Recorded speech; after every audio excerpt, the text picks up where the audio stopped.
আসসালামু আলাইকুম। ওয়াহি মক্তব সম্পর্কে অল্প আলোচনা করব। ভিডিওটা টান দিবেন না, সম্পূর্ণ ভিডিওটা দেখেন। এটা গুরুত্বপূর্ণ ভিডিও। ছবি একটা শেয়ার করে দিবেন, ছবি যাতে অবগত হোক।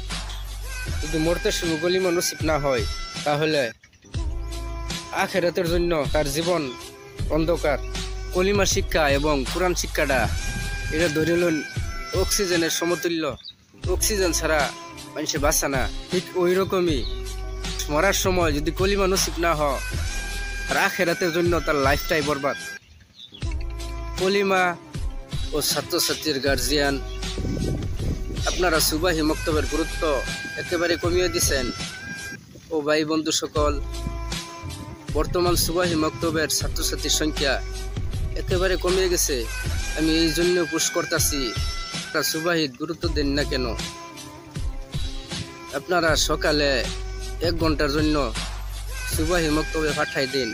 আর যদি সকালে সময় না হয়, তাহলে আপনারা টিউশনের ব্যবস্থা করে দিন। তথাপিও কোরআন শিক্ষা অথবা কলিমা শিক্ষার পড়া কেন বঞ্চিত করতেছেন?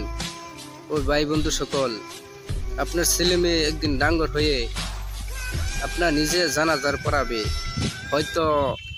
হয়তো জানাজার পড়ার খাতিরে আল্লাহ আপনার দিগকে হয়তো মাফ করে দিতে পারে। ডাঙ্গর হয়ে থাকতে লাগবে। তাগর করতে তো একদিন ছেলে মেয়ের জন্ম হবে। উনাদেরকে শিক্ষা দিতে হলে তো নিজের শিক্ষা করতে লাগবে। মরার পরে একদিন আপনাদেরকে আল্লাহ টাইম জবাব দিতে হবে। আপনারা কেন সুবাহি মক্তব, কলিমা শিক্ষা এবং কোরআন শিক্ষা কেন বঞ্চিত করতেছেন? কেন গুরুত্ব দিতেছেন না? দুনিয়াত বাঁচতে হলে দুনিয়াবী শিক্ষারও দরকার আছে এবং কোরআন শিক্ষা, কলিমা শিক্ষারও দরকার আছে। গতিকে সবারই তো একদিন মরতে হবে। সুবাহি মক্তবে যে শিক্ষাটা দিবে, এই শিক্ষাটা আখেরাত তৈরি কামে লাগবে।